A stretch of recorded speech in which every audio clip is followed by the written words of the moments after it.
Hey everyone, it's Sky from Arthritis to Athlete here, and before we start today's video, I'd like to open up with a little bit of a story that happened to me recently. Alright, and what can I get for you, hun? Yeah, what do you have without meat, dairy, eggs, sugar, or oil? Water? Oh, okay, scratch that. I'll just take the plain baked potato without any oil. Alrighty, baked potatoes. Yeah, with no oil. Wait, you were serious about that part? Never mind. I'm just here for the social factor.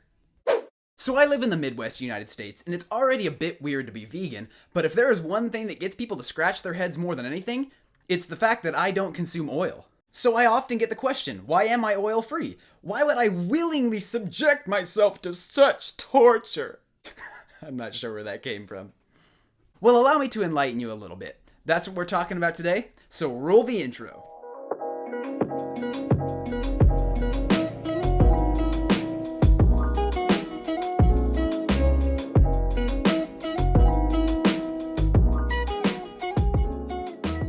So if there's two things that most people know about health, it's that sugar is bad and olive oil is basically the nectar of the gods. And a quick search online will lead you to believe that oil is capable of anything from curing cancer to distributing energy evenly? What does that even mean?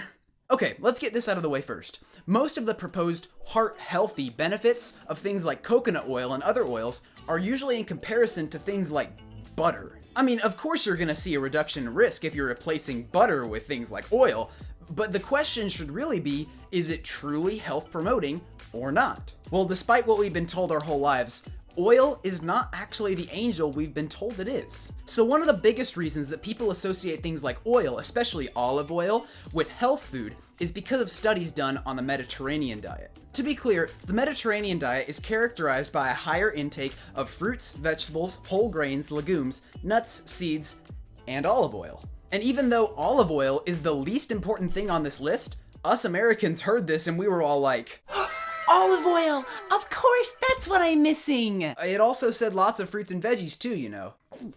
Oh yeah, that too. Also, oils are highly processed foods. Just like sugar is pure carbohydrate, oil is pure fat. Both of them are isolated macronutrients, and they aren't gonna help you out much. But for some reason, people just want to believe that certain oils are just the one exception, like all processed foods are bad, except oil, because I already eat a lot of that.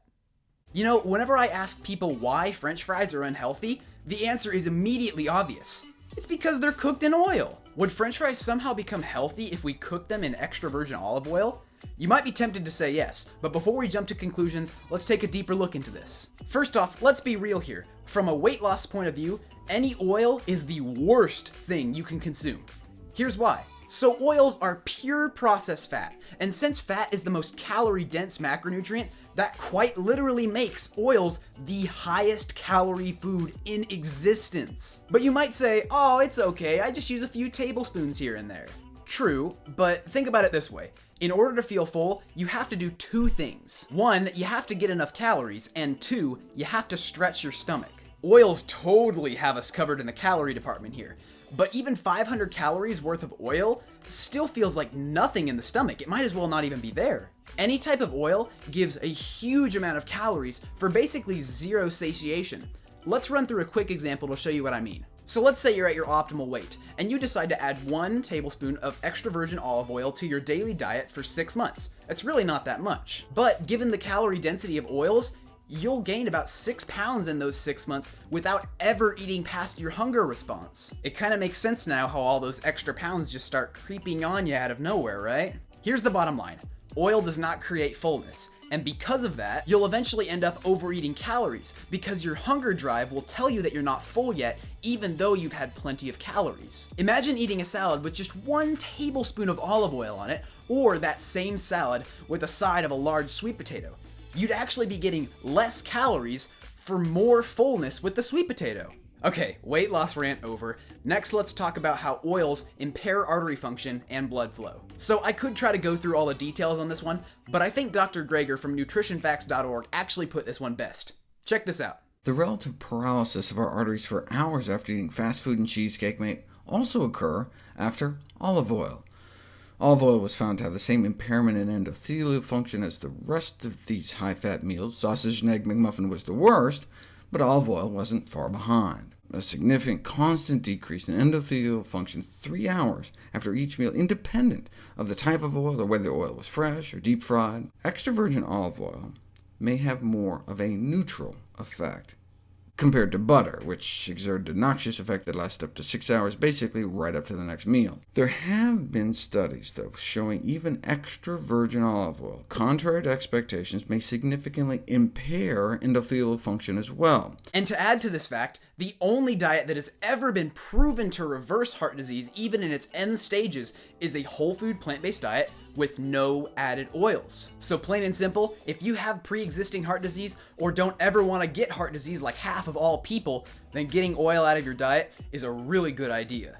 Alright, and next is a point that's very close and personal to my heart, and that is inflammation and autoimmune diseases. When recovering from my absolutely crippling spinal arthritis, one of the key things that I absolutely had to get right was the exclusion of all excess oils. Any type of oil, along with dairy products, seem to be the two foods that really inflame me up the most. And this seems to be pretty consistent among all people with arthritis. For example, Clint Pattison, who is the author of the Pattison program, which is the exact protocol I use to reverse my AS, actually tells a story of his very similar like this. So Clint's wife was really trying to help him out by making these huge salads he was trying to eat a little more palatable by adding some oil. After a while, he figured out that these oils were just doing him more harm than good, so he had to force his wife to say, no more oil, and this turned out to be a key part of his recovery as well. One of the reasons for oils being so likely to cause inflammation is their high omega-6 fat content. So just a very basic review.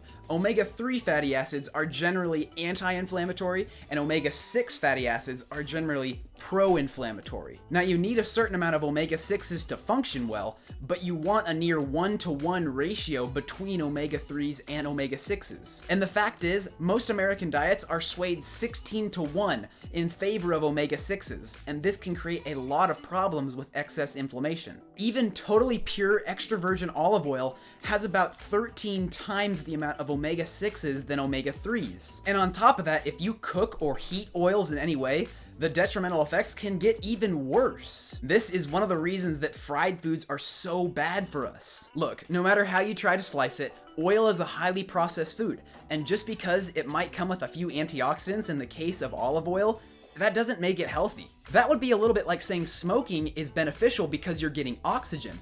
Okay, yes, you're getting oxygen, but what baggage are you getting with it? Hey man, I didn't know you were a smoker. Oh, yeah bro, but it's okay, cause my cigs got vitamins infused in them. At the end of the day, oil is highly processed, unnecessary for human health, ridiculously high in calories, it impairs artery function, and increases inflammation. So if you are someone who cares about their body, then you have nothing to lose and everything to gain by eliminating oil. Alright, so that's it. Thank you so much for watching. As always, if you got any value out of this video, please consider adding value back to my channel by liking, commenting, and hitting that subscribe button down below, as well as the bell icon next to it. It really helps my channel out. Alright everyone, and with that, I'll see you soon, and God bless.